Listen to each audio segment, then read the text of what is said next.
Vasudevaya. Namo Bhagavate Vasudevaya. Narayanam Namaskritya Naram Chaiva Narottamam Devim Saraswatim Vyasam Jayam Udire Nashtaprayeshu Badreshu Nityam Bhagavata Sevaya Bhagavati Uttama Shloke Bhaktir Neishtiki Krishnaya Vasudevaya Devaki Nandanaya Cha Nanda Gopa Kumaraya Vindaya Namo Namaha Namo Shubhadaya Krishna Preshthaya Krishna Preshthaya Krishna Bhaktivedanta Swami Namne Namaste Saraswati Devi Gaurvani Pracharane Visheshurvadi Paschatya Deshasavi Gam Guru Vachalam Brahman Vande Devirim Yatkirpata Maham Vande Shri Guru Vindaram Paramananda Madhavam Shri Chaitanya Ishwaram Om Tat Sat Srimad Bhagavatam Ki Jai. So we have come to a very interesting juncture in our journey of the Srimad Bhagavat. We had an overview of the 7th chapter last week, which was how the son of Drona, Ashwatthama, was punished. Why was he punished? Because he tried to kill the 5 sons of Pandavas. And Who was the mother? He was Draupadi. The 5 sons of Draupadi. He also released the To kill Arjun, right? He tried to counteract Just Arjun. like to impress the Duryodhana, he killed those 5 tribes. There is no specific reason why he is. It must have also been up. No, see, no, not just that. That was, of course, how he externally presented it to be. But he was always envious of Arjun and the Pandavas. Why? Because even though Drona was his father, Drona taught all the topmost things to Arjun, but not to Ashwatthama, because he knew Ashwatthama is not qualified. In previous times, the gurus would be careful to whom to give what knowledge, because knowledge must be given having considered whether this person can misuse that knowledge or not. Correct? So nuclear weapons cannot be given access to just anybody.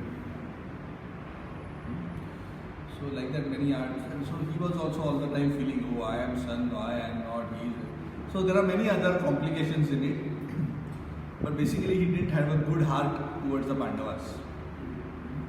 So he was also excited, and he also posed it to Duryodhana that, I will do this and he will be pleased. And actually originally he wanted to kill the Pandavas. But when he went there, the Pandavas were not there. Instead, the 5 sons were there, so he just murdered the 5 Pandavas and killed. Initially, Duryodhana thought that he is actually going to go and fight them and kill them and come.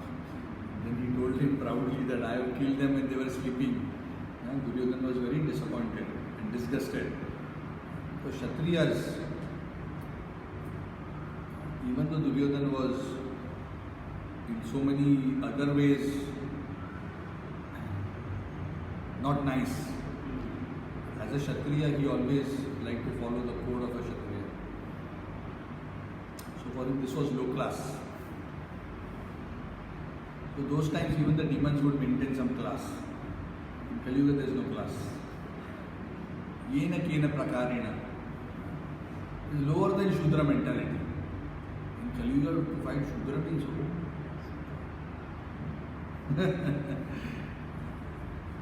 it's very hard to find even a genuine Shudra in Kali Yuga.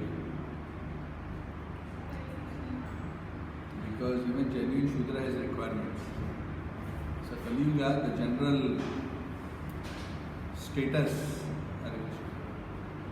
the general status of the people in Kali Yuga is lower than Shudras.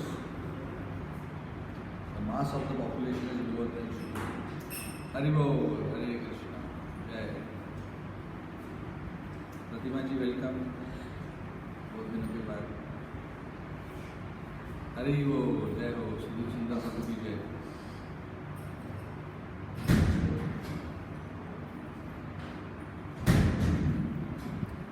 So, the reality of Kali Yuga is like that. Because in the ancient times, even though we may talk about Brahman, Kshatriya, Vaishya and Shudra, all these would also abide by the laws according to their Varna and Ashram. According to Vedic society,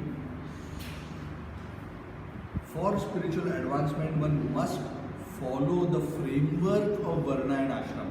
Varna and Ashram is a framework to support and guide society so that in a guided way everybody can make advancement towards Vishnu and at the same time society remains peaceful. Varnashram is not a caste system which discriminates and treats ill others. No, this is a very Western concept which came into our culture. See, the Western people, whenever they wanted to rule over the Indians, they tried to make us feel that we have some nonsense, wrong things. Krishna clearly mentions in Bhagavad Gita, Guna, Karma, Vibhagasha. It's not even based on birth. Guna and Karma. Your qualities and your activities. Your qualities and activities are your own making. So if your qualities and activities are according to a Shudra, you are a Shudra. Nobody has made you a Shudra. You are. You just happen to be. Why? Since so many lives, whatever you have acted, this is your current state. That's all. And it doesn't even mean that somebody discriminates. No. Even a Shudra, the scriptures say, if a Shudra is there and he is employed under somebody, it is the duty of the employer to protect and take care of the Shudra. They are not like slaves. Huh? This idea of slavery is not, of course it was there in Vedic times also, this slavery to some extent, but it is not a sanctioned idea. We are supposed to, our culture is a culture where we are kind even to the birds. We will throw grains even to the birds. We will feed even the animals. Correct? There are so many great examples. Maharaj Shibi, who was cutting off his own flesh to feed the hawk, right? A hawk. So many examples. Anyway, so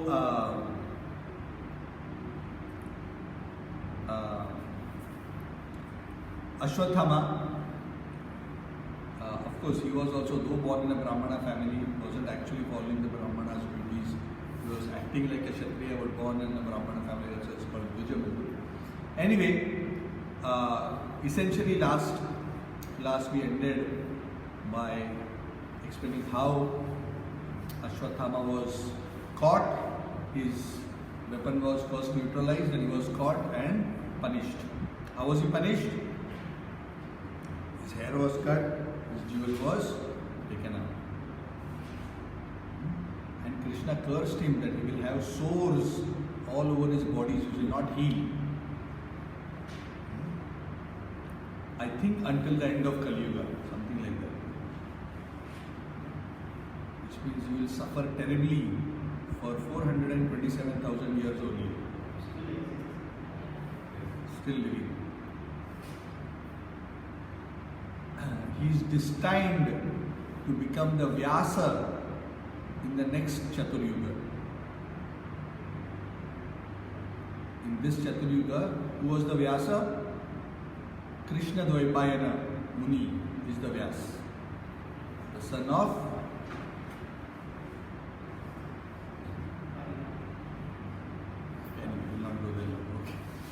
Anyway, so Krishna Dvaipayana Muni is the Vyasa currently. In the next Chaturyuga, Satya, Treta, Dwapar, Kali, the Vyasa will be Ashwatthama.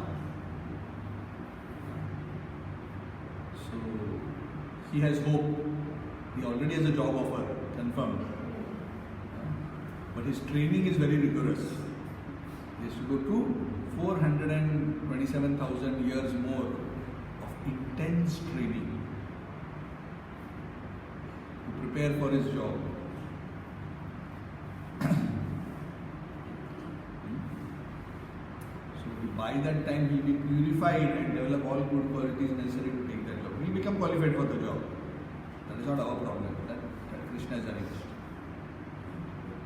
Not easy. Because he made very big mistakes. He had actually a very wonderful opportunity. All those who were there when Krishna was around had such a wonderful opportunity. They could have just gone and surrendered to Krishna. Sorry, I'm deviating from the topic, but actually it is so easy. But we are complicated, that is the problem. If you read in Krishna book, this is from the Bhagavatam, the 10th canto, when Krishna was entering Mathura, to kill Kamsa, and when he was entering, so many simple-hearted devotees just approached Krishna. They had never seen Krishna, but they just loved the Lord so much. They saw Krishna coming, they just came to Krishna and with love offered some small service. One florist, if we go out here, we have flower shop, small flower shop. It was a small flower shop. Krishna was going through the street. The flower shop wala, he saw, so beautiful. He quickly made the best of the best garland from his flowers. And he ran to Krishna and said, "This is for you." And Krishna was so pleased, he immediately blessed him. All perfection to you. Job done.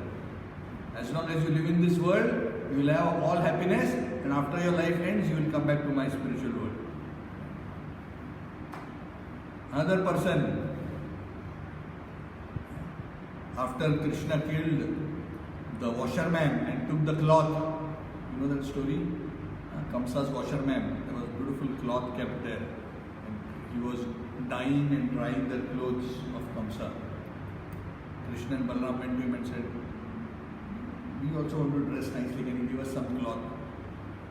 And instead of giving to Krishna, he had such an easy opportunity to please the Lord. But he had the audacity to tell the Lord, "Hey, how dare you? This is Kamsa's clothes, how dare you ask? You get lost from here, otherwise you will." So Krishna will say, "I'm telling you nicely, you give." Krishna is asking. The scriptures say that particular man, the washerman, after millions of lives of austerities, he got the chance to see Krishna face to face. And Krishna coming and asking him, can you? And all he had to do was take. That's all. Just like the florist, take. And Krishna would have given him all perfection. He messed it up. Why? Because no devotion. Tapasya, yoga, all austerities, all knowledge, if it is devoid, Naishkarmyam api achyuta bhava varjitam na shobhate, Bhagavatam itself says. Even if you have achieved great so-called advancement in spiritual life, great austerities, great knowledge, great detachment, if it is devoid of devotion to Krishna, na shobhate, maza nahi hai kuch usme, no good. So he messed it up. So what Krishna did? Krishna chopped off his head with his hand. Krishna gave him liberation nonetheless, because Krishna killed him personally, but he could have got the spiritual world. Instead, he only got liberation. He could have won the bonanza, but he got consolation prize. After millions of lifetimes of austerity. You understand?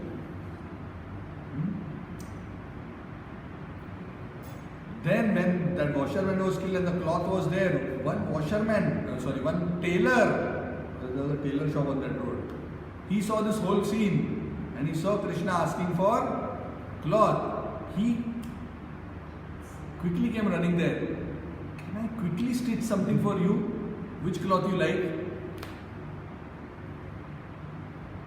This is called how to use one's skills in Krishna's service.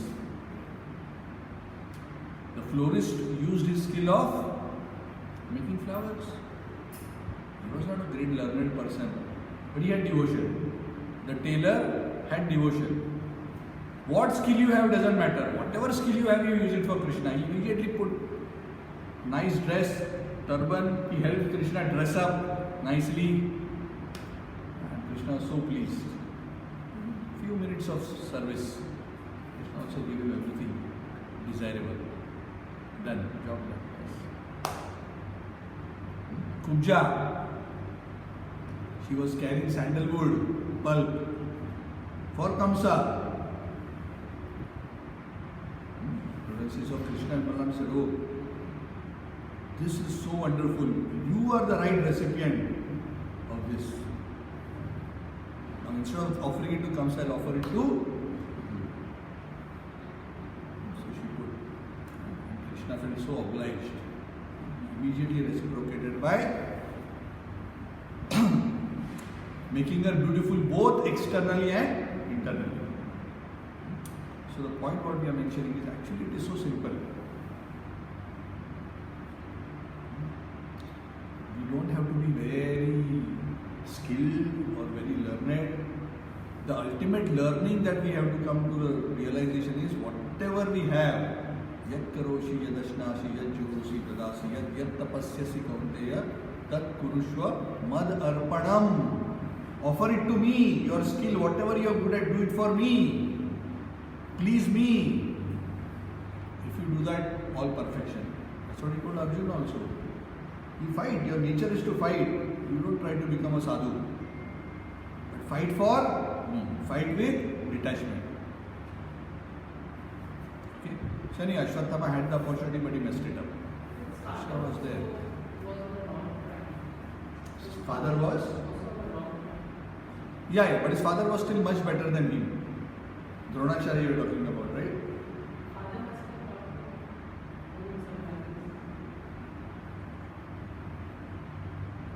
Yeah, of course it is the father's responsibility, but the father and mother are not always fully to be blamed. There may be many factors. We cannot always blame. It is possible, in spite of all training by the parents, the child may become a demon. This has happened. And it is possible, in spite of the parents being thorough demons, the child may be a great devotee. And there are many reasons behind it. I don't want to go into that. So many reasons are there. Prahlad is born in the family of demons. So there are many stories in both ways. But yes, the point is right. It is the duty of the parents to imbibe the values, the right values.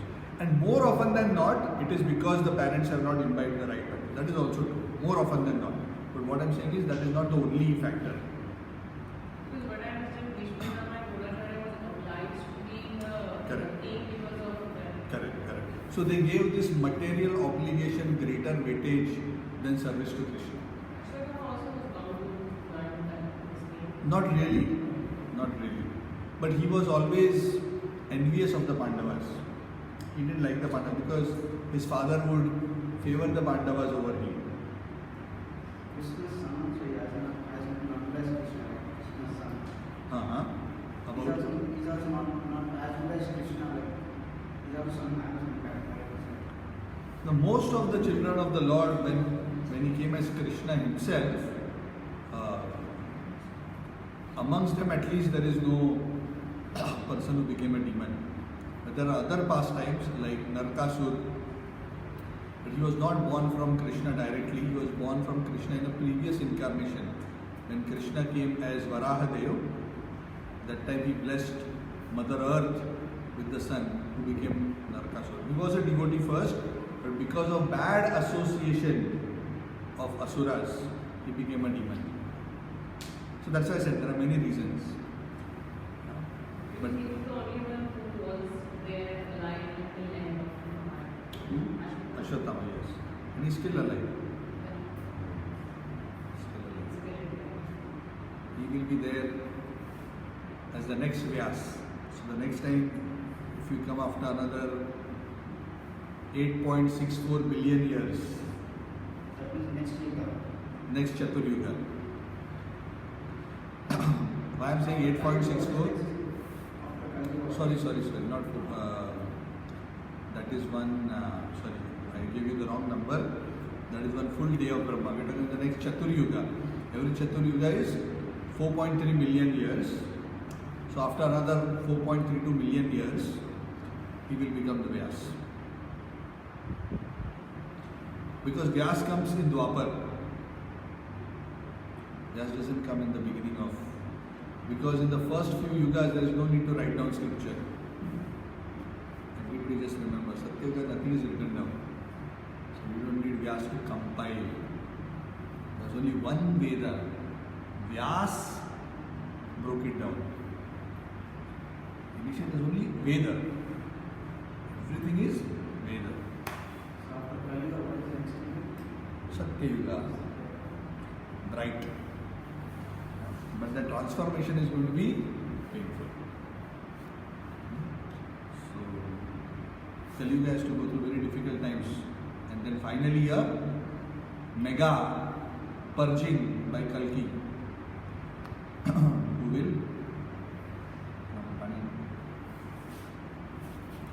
who will actually clean up and destroy all the asuras.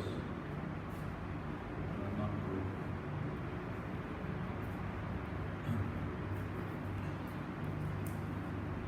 Anyway, so that was the point. So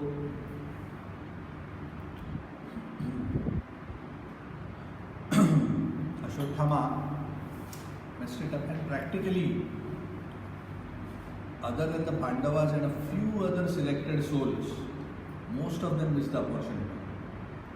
And Bhagavad Gita says that Krishna says it is not easy to identify. Even when I come in this world, it is not easy. Sometimes we think, oh, I just wish Krishna was here. I would have surrendered to him. But if Krishna was actually here now today, most of us wouldn't even be able to recognize him as a Supreme Personality of God. Great sages knew, great devotees knew, but even when Krishna was personally present, not everybody accepted and recognized him as a Supreme Personality. It's not so easy. Anyway, so let us move on. So we are coming to chapter 8 now. We completed chapter 7. So Ashwatthama was punished, but his naughty activities have not yet ended. There is one more episode to come.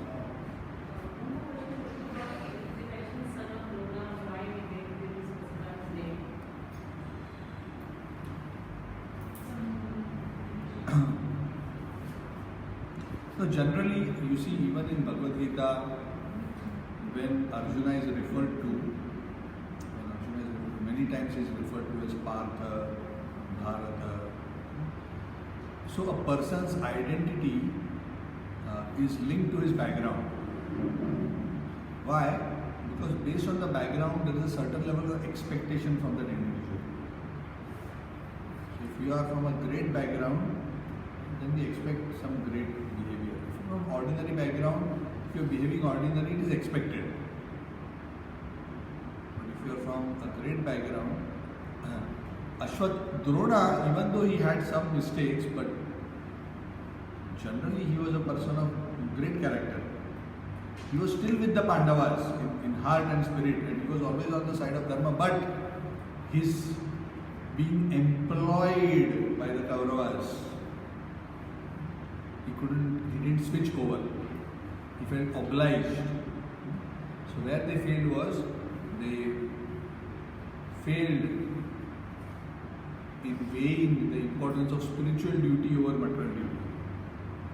That's why Krishna says in Bhagavad Gita, no? Sarva dharman parityajya mam ekam sharanam vraja. What does that mean? You abandon all other duties and surrender to me. What does that mean? You have a duty towards your employer. when it comes, yes, of course you must do your duty to your employer. But when it is a question of choosing between duty to me and duty of employer, then what do you choose? Generally, a person should do in such a way that duty should not clash. Of course, don't say I have to do arti, so I kick my boss and go. No. We cannot just be whimsical and this thing. I'm talking about real, serious dharma sankat issues. We cannot apply this principle in a trivial way. Yeah. So he gave more importance to a lower dharma, and a higher dharma he forfeited.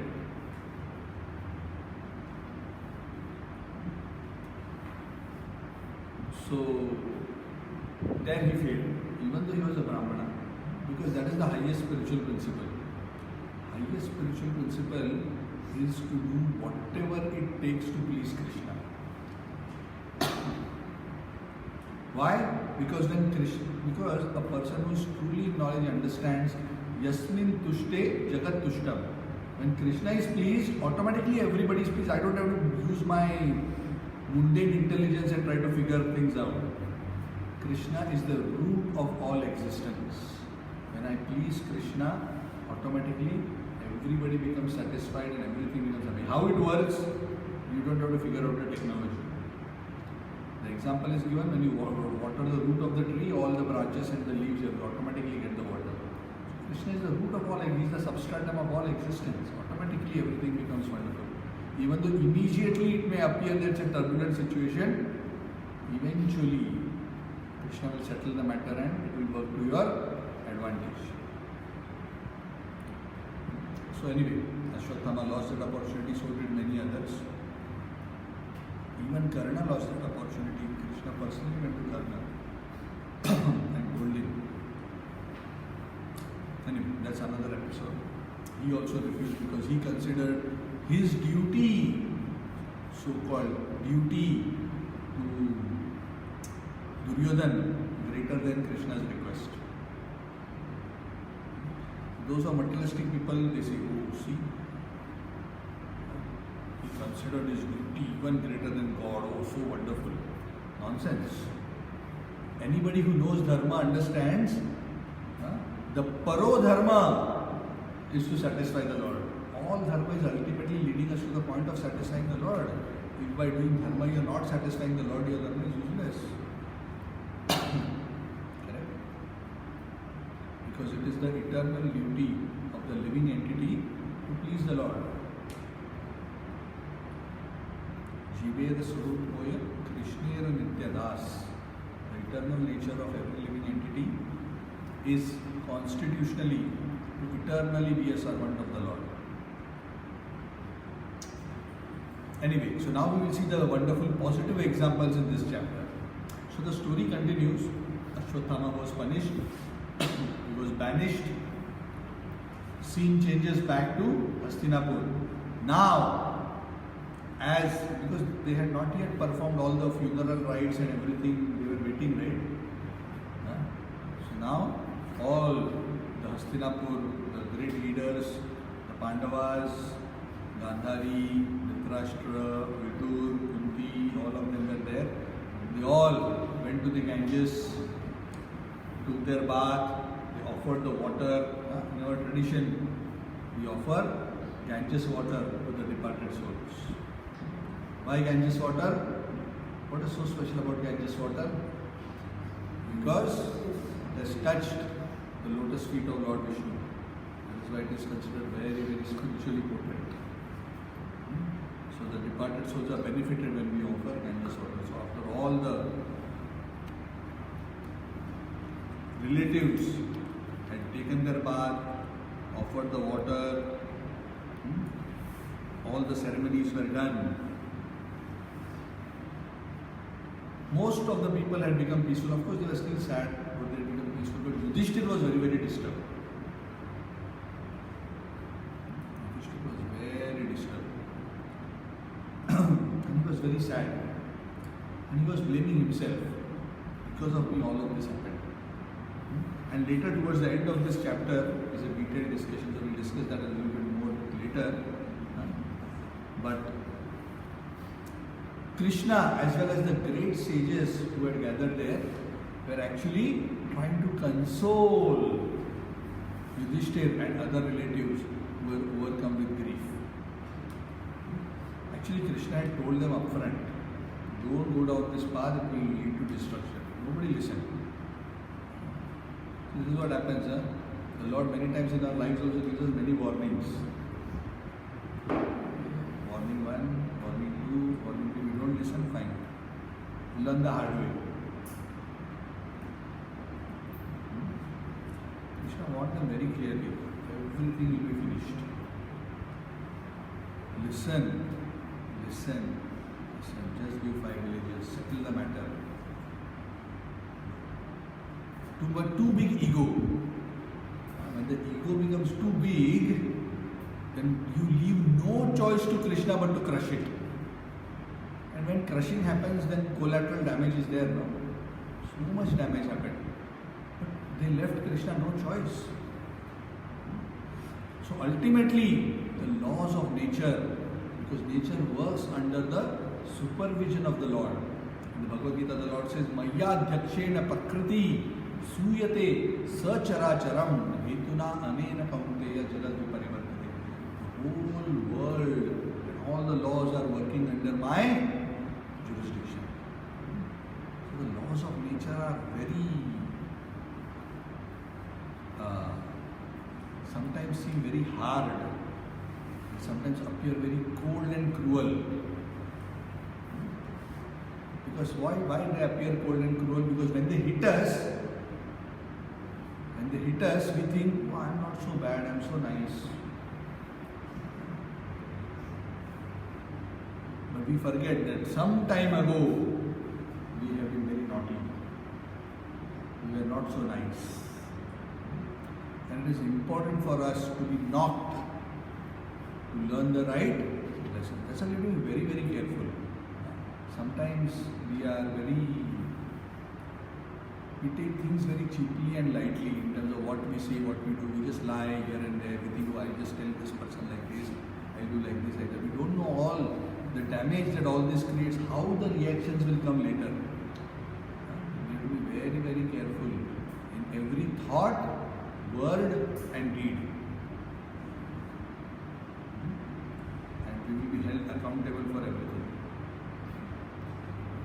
So Krishna, as well as the sages, are pacifying. So Krishna is also telling, the laws of nature are so powerful. This is all destiny and we must accept. And we must move forward. So this also requires some amount of faith, because it may not always be possible to immediately understand why something is happening to an individual at that point in time. Yes, Prabhu. This entire law is really best thing to happen if the Kauravas had given the five villages, there won't be more, then the whole episode of Krishna speaking about Bhagavad Gita to Arjuna was everywhere. So at the end of the day, everything is really destined to happen in such a way. I would put it in slightly different words. I think the right way to put it is, Krishna knew that it will turn out like this because he knows the nature of Duryodhana. Krishna did not make it happen like that. Krishna knew that it would work out like that. And Krishna had planned it in such a way that because it is going to work out like this, I will take that opportunity to speak the Bhagavad Gita. Okay. Let's say Duryodhana suddenly had a spark of wisdom. Yes, Krishna, finally I understood. And he learned and he accepted everything. And Krishna would have quickly changed his storyline. What Krishna would have done? Krishna would have quickly put Duryodhana in place of Arjuna. I'm just making this up. I don't know what Krishna would have done. I'm just making up a.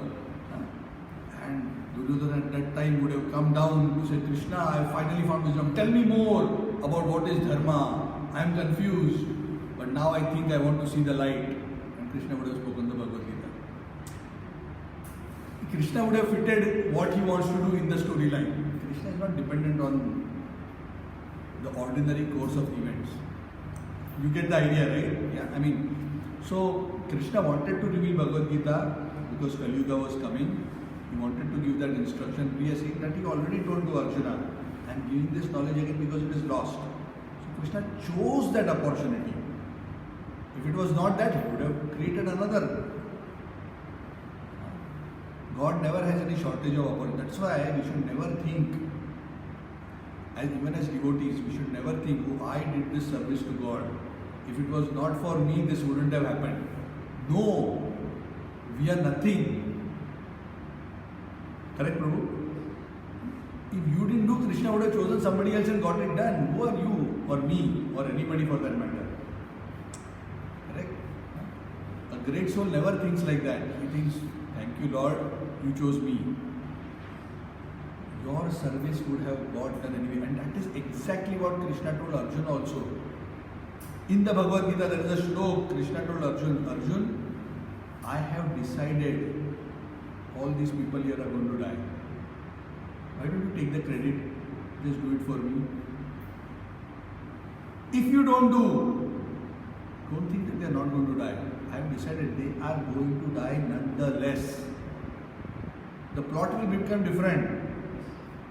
But my will find its way. My will doesn't need your approval or your cooperation. See, the will of the Lord is indomitable. You cannot resist the will of the Lord. It is all powerful. Correct, Prabhu? Yeah. So that's why devotees who keep this understanding in the mind, they realize that actually we are just instruments in the plan of the Lord. And the Lord has full freedom. He knows how the plan is going to turn out. But He has not forced it like that. He knows it's going to turn out like this, and that's why He has placed events. Had it gone another direction, He would have still fitted it. He is master. It's very, very... Okay, fine. Does it answer, Prabhu? Yeah? Okay. But Krishna is so expert. Another thing we must understand, that when Krishna achieves something, He achieves many things through one episode. Many things. So establishing of dharma, protecting the devotees, so many things. We may only know a few, but there will be so many things, each and everything that Krishna does.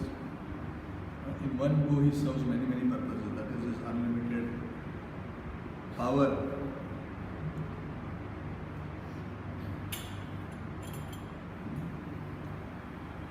So the Lord actually, even though such a big mess had happened and Duryodhana and others actually took away the kingdom, and Duryodhana finally didn't agree to go back, give back, such a big mess happened, and by the grace of the Lord, everything was settled very nicely. And the biggest mistake, what was the biggest mistake that the Kauravas did?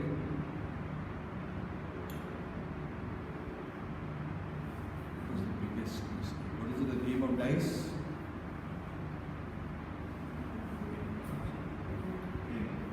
Huh?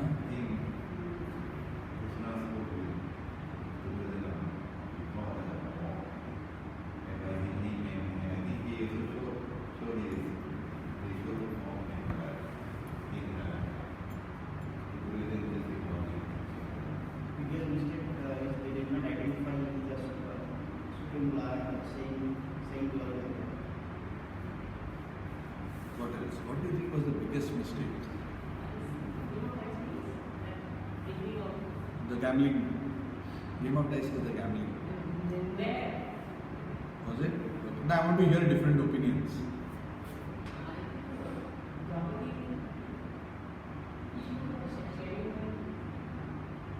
The answer is already in the verse. Their duration of life having decreased for their rough handling of the hair of Queen Draupadi. I know you can see that. That was too much. Krishna could tolerate everything else. Just imagine, just imagine. You have to understand the seriousness of the episode. Gambling is still okay, not good, right? They took away the kingdom. So many episodes have happened of kingdom taken away, fighting, this, that, this one. But never in history. See, the center of civilization on earth is Bharat. Culture and spirituality. The capital of Bharat is Hastinapur, where the greatest, most powerful, most learned people are in that assembly. Bhishma, Drona and the other Kurus, Vidura, Sanjay. The greatest, most powerful people are there. And in that assembly, they allowed their own daughter-in-law to be attempted to be disrobed publicly. Can you even imagine?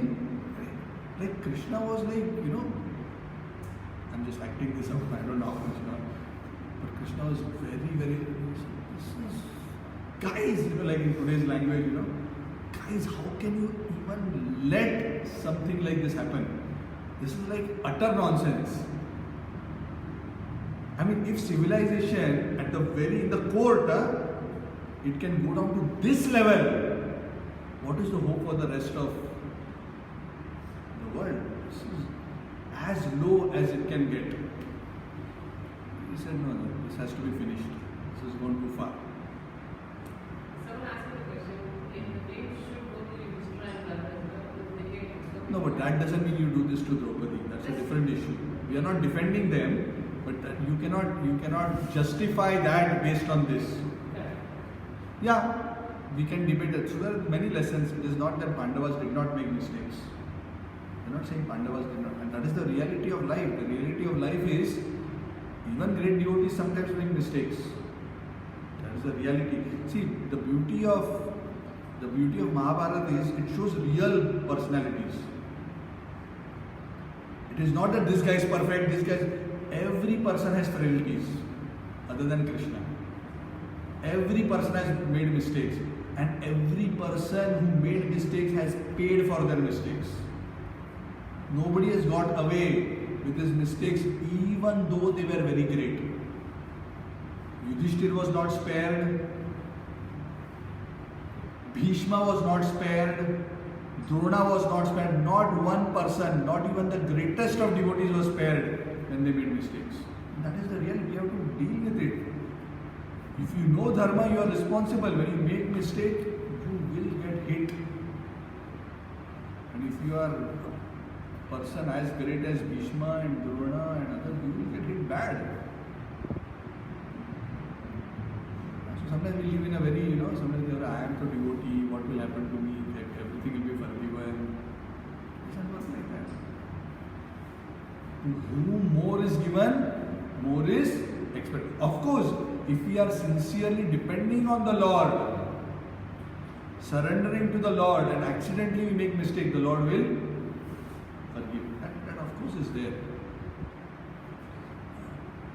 But there is no auto-immunity. There is no acting with impunity. Whatever, serious repercussions. This also shows there is serious repercussion not just when you do something. There is serious repercussion when you allow something to happen when you could have stopped it. What did Bhishma do? Nothing. His mistake was he did nothing. Krishna was very, very upset. Not just his Duryodhana and Dushasan. He said, how dare Dhritarashtra, Bhishma, Drona allow this to happen?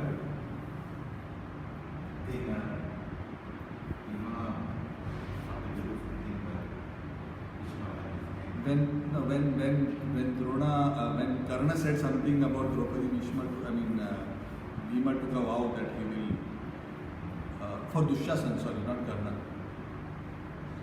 Actually, Karna said something, and then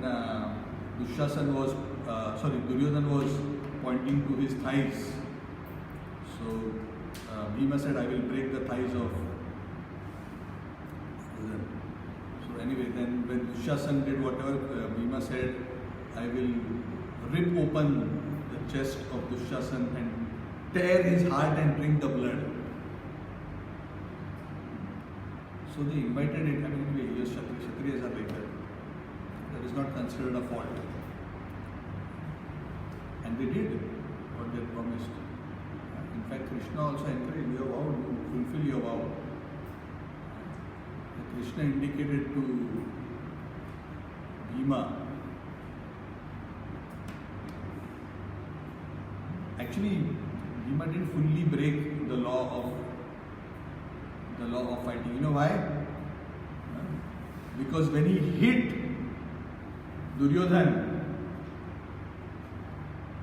was jumping up. So when he hit him, his mace was above the waist, but Duryodhan's waist was above the waist of.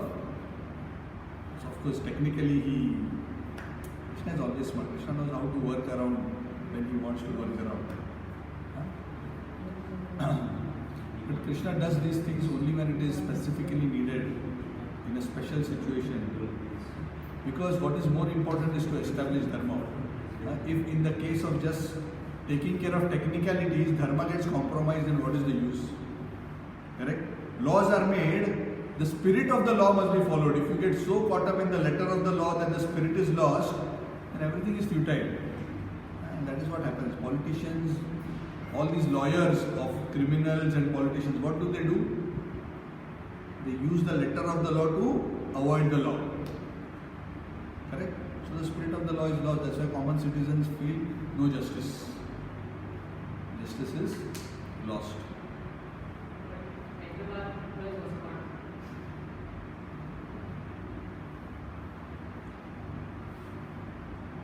No comments on record. Private comments I can make later.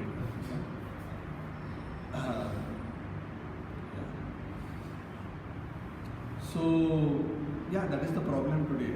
One can play around with the law a lot. So, what is right, what is wrong is actually a very difficult question. It's a very difficult question. And we cannot judge cases so easily from a distance. But what is important is justice must be delivered quickly. That is very important. And scriptures do mention that justice must be delivered quickly. And it's a great responsibility. Anyway, so coming to the point, going back, that saying that this whole episode of because Krishna was very, very upset because such a big he was upset, and he vowed to Draupadi privately. I have already decided all these people are going to be finished because they have crossed the line. It's gone too far.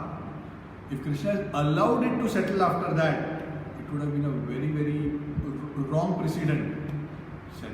See, some things cannot go unpunished. Not just for that individual, but for the sake of the right lesson for all history to come. See, the reality is much more complicated than textbooks.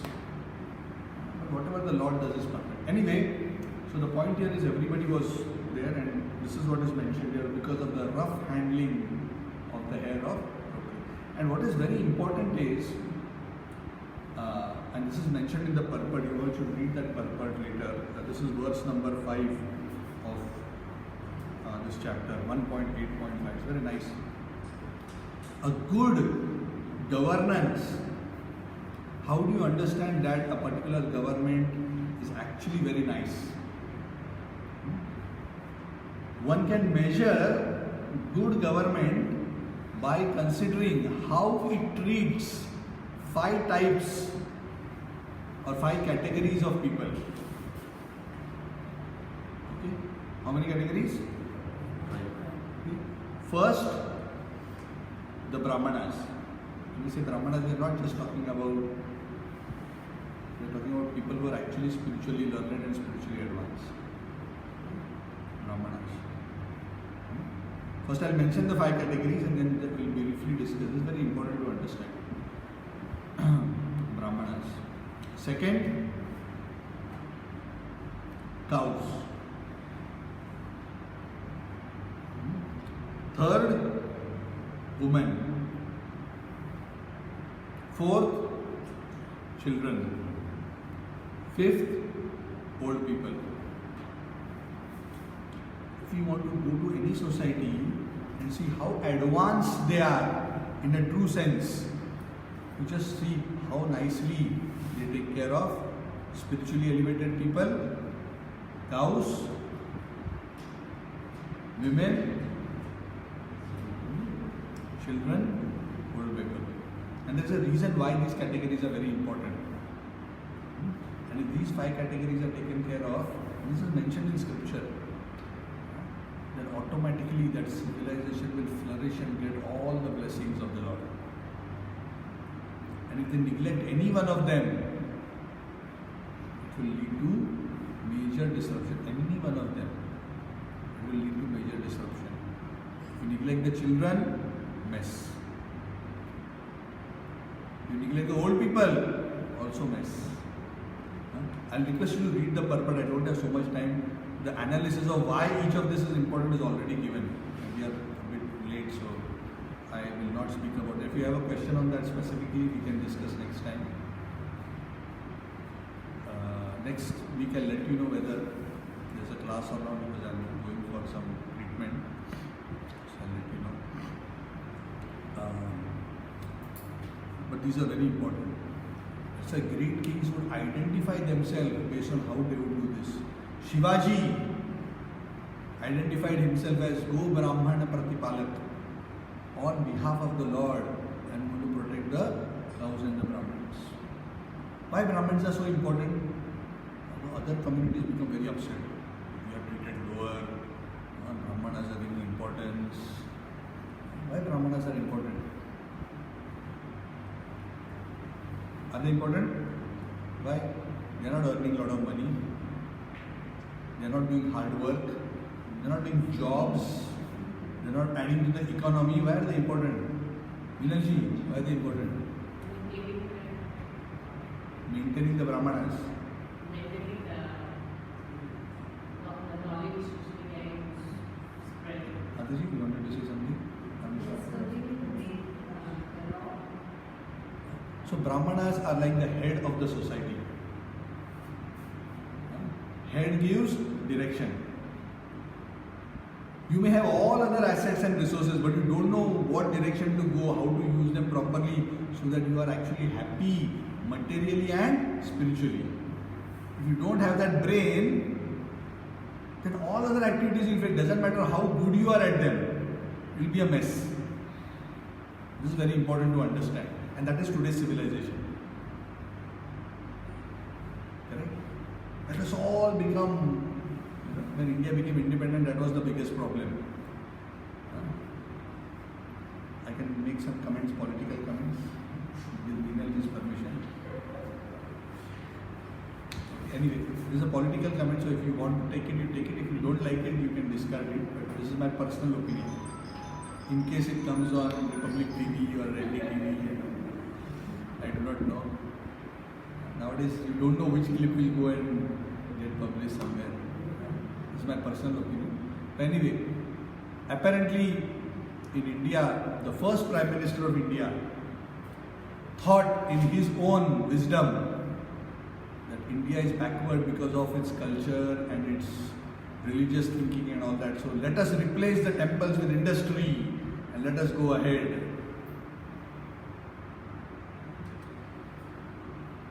That is not how, that is not the formula for prosperity and happiness. The formula for prosperity and happiness is not industry.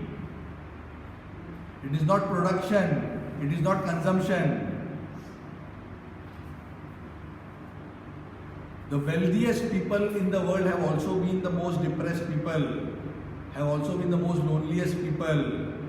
So one has to understand the reality at a deeper level. That requires spiritual guidance, it requires a deeper understanding of how things work, how to find the right balance.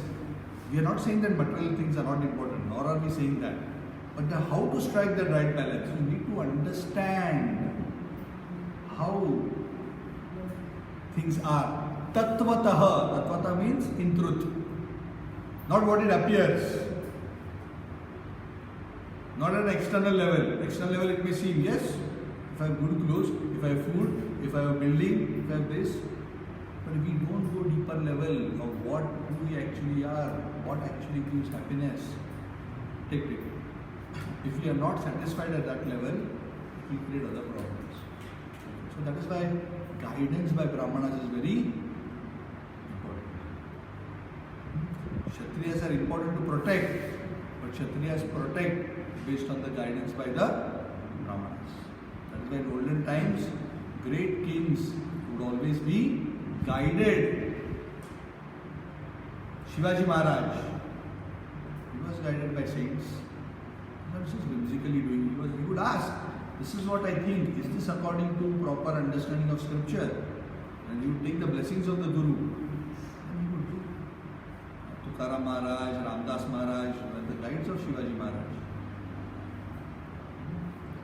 Lord Ramchandra would take guidance. Lord Krishna would take guidance. Not that they needed guidance, but they set that example. So proper treatment of elders, parents, elders, old people, respect, all these things are very important aspects of society. And society is so interconnected. If you just remove one item out and we think that it will work nicely, it doesn't work nicely. It creates a lot of complications. That's why I said, even in this earth, ecology is very sensitive. We may think what will happen in this world if one species disappears. We may think like that, but we don't know how the ecology, one species extinction may just affect the whole ecology in such a way that it may put the whole humankind at a big risk. Yes, Prabhu. That's why now there's a big issue on climate. Where it becomes a big agenda whereby how we misuse nature because of all this greenhouse impact, the sea level increasing, soil is very deep, and how it will affect so many industries, our life. When we abuse nature, we don't understand how we are actually so connected, and interdependent, then we end up. So that is why guidance is important. That's why our culture was so friendly to nature. We worship the rivers, we worship the trees, we keep everything clean, we will feed even the insects in our home. That's our culture. In Vedic culture, you don't see pesticides and sprays and all that. They have a different way to deal with the problem. They will keep something especially separately for the ants, so that ants will go and eat there, they don't come and eat here. They solve the problem in a positive way. Not of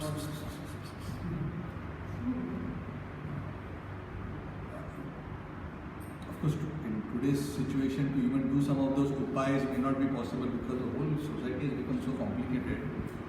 But I'm just trying to emphasize the principle. The whole thinking behind our culture has been so, having cows at home, scientific research shows just by being near cows, it is so therapeutic to our mind and body. There are I don't know whether it's US or Europe, I read some article somewhere, and there's this cow therapy that people who are depressed or stressed, and they pay huge money just to spend some time with a cow. because research has shown that that actually helps. So what is more valuable? Is it a cow or having a BMW or a Mercedes? So at the end you have to see by the end result. The end result is not about how much you have outside, it's about how much you have inside. How satisfied you are, how happy you are, how peaceful you are. But rather than measuring the KPIs here, materialistic society keeps the KPIs outside. What is your per capita income? What is your GDP? So Bhutan said, no, we don't measure it like that. That is not our, that we measure, but our key performance indicator is, we call them GNH or something, gross, National Happiness Indicator, right? Sorry, NHI, National Happiness Indicator. So we measure like that. That is how it should be. Vedic culture was designed. Each person understands their nature, does duty according to their nature, will be happy. First principle. That is why you need Varnashram system. Because Varnashram system allows us to categorize, not discriminate, categorize after proper identification so that you know what your nature is, so that you can build your skills and train yourself to be like that. Then, on top of that, you are given spiritual knowledge. So, you can use your skills which are based on your nature for the good of society and for the service of the Lord. And you are happy, society is happy, God is happy, wonderful, everything is good. Don't have to copy another person's duty. Krishna says, another's duty is dangerous. Don't have to do another's duty. Do your own duty. Do it for Krishna. Do it with detachment. So this is a science. Okay. So anyway, we will stop here.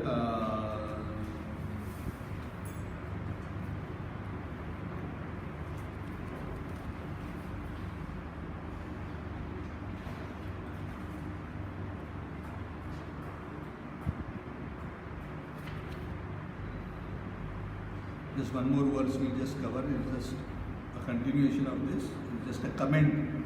It said in verse 6, Lord Krishna caused, Lord Krishna actually held 3 Ashwamedha Yajnas to be performed by Yudhishthira Maharaj. Ashwamedha is a very, very big observance. If you perform 100 Ashwamedha Yajnas, you become Indra. But you have to be a billionaire to perform a Ashwamedha Yajna. But in today's time, even if you are a multi-billionaire, you cannot perform. Because neither nobody has the know-how, nor are there the right priests to do it. So that is why in Kali Yuga, all you should do is chant Hare Krishna, Krishna Krishna, Hare Hare, Hare Rama, Rama Rama, Hare Hare. Nama Sankirtana Yasya, Sarva Papa Pranashanam, Pranami Dukkha Shamanas, Tam Namami, Harim. So after all this happened in Krishna, right, to console the Pandavas, Krishna decided that I want to go back to Dwarka because all the matters that I needed to sort have been sorted. So he was preparing to leave. Okay?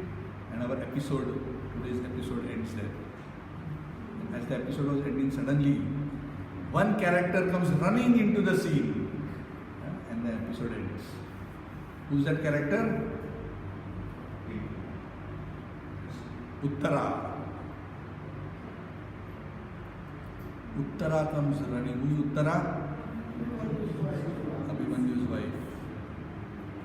Arjun's daughter-in-law. She comes running into the scene. Krishna, Krishna, Mahabaho, Bhaktanam Abhayankara. Krishna, Krishna, save me. Krishna is just about to. Krishna already sorted all problems out. He's just about to leave one more problem.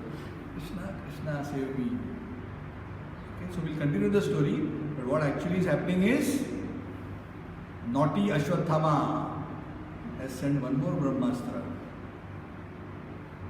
That guy. That's why you get, only in such cases you get 427,000 years of punishment. It's too much, no? This guy? He was so envious, he wanted to destroy the last remaining descendant of the Pandavas, who was in the womb of. So we'll continue the story next time. Nonsense, no? That's why Krishna gave him big time. Massive. But see, in Krishna's punishment, there's always mercy. So that's why we should always know every saint may have been a sinner in the past. Correct? And that is why every sinner has an opportunity to one day become a saint. Nobody is condemned for eternity. So Ashwatthama's episode is like that. So never write off anybody. Understand? Write off, like we write off a bad debt in accounting.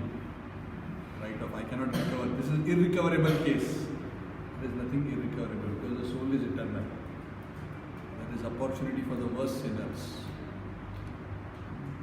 And Krishna is very kind. Krishna's devotees are very kind. Okay? Nantara Srimad bhagavatam ki. So we will kirtan for a few minutes. Namah Vishnupadaya Krishna Krishnaya Bhutale Srimate Bhaktivedanta Swami Hare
point, so that we keep in mind, this chapter broadly has 3 or 4 subtopics which we should understand. So right now what we discussed is up to the point, the narration where all the rituals relating to the departure has been sorted out, and Krishna is preparing to go. Okay. After this comes a short episode of a few shlokas about the episode of Uttara being attacked with the Brahmastra and how Krishna deals with it. After that is the most important part of this chapter, which is the most spiritually attractive part, which is prayers of Queen Kunti. And then the last few verses are the lamentation of Yudhishthira. All this happened because of me. The last 6, 7, 8 verses is more about that. So that is broad division.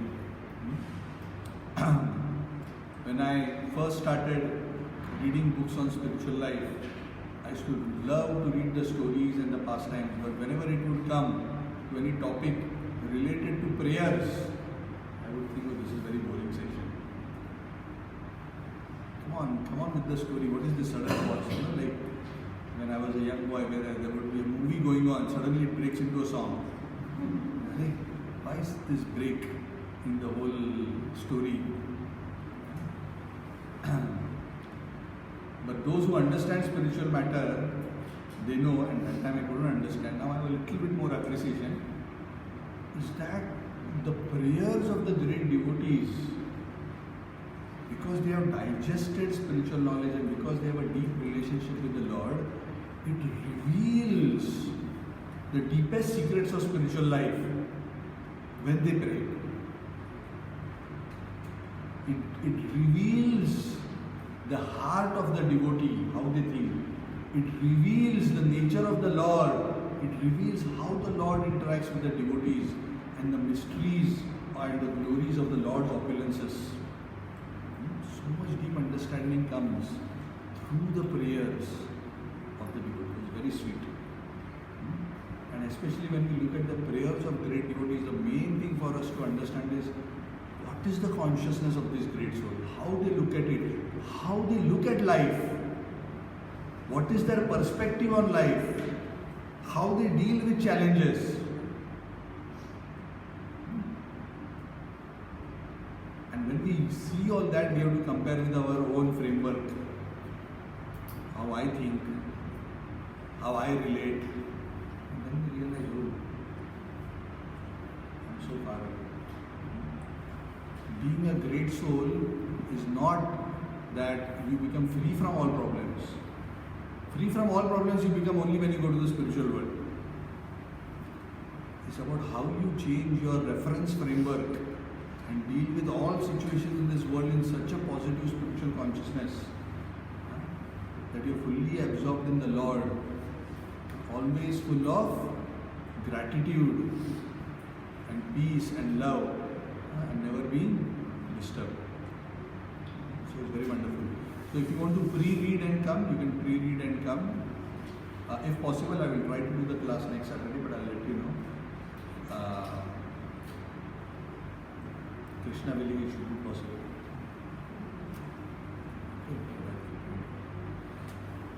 Okay, thank you very much. Srimad bhagavatam ki. Hare.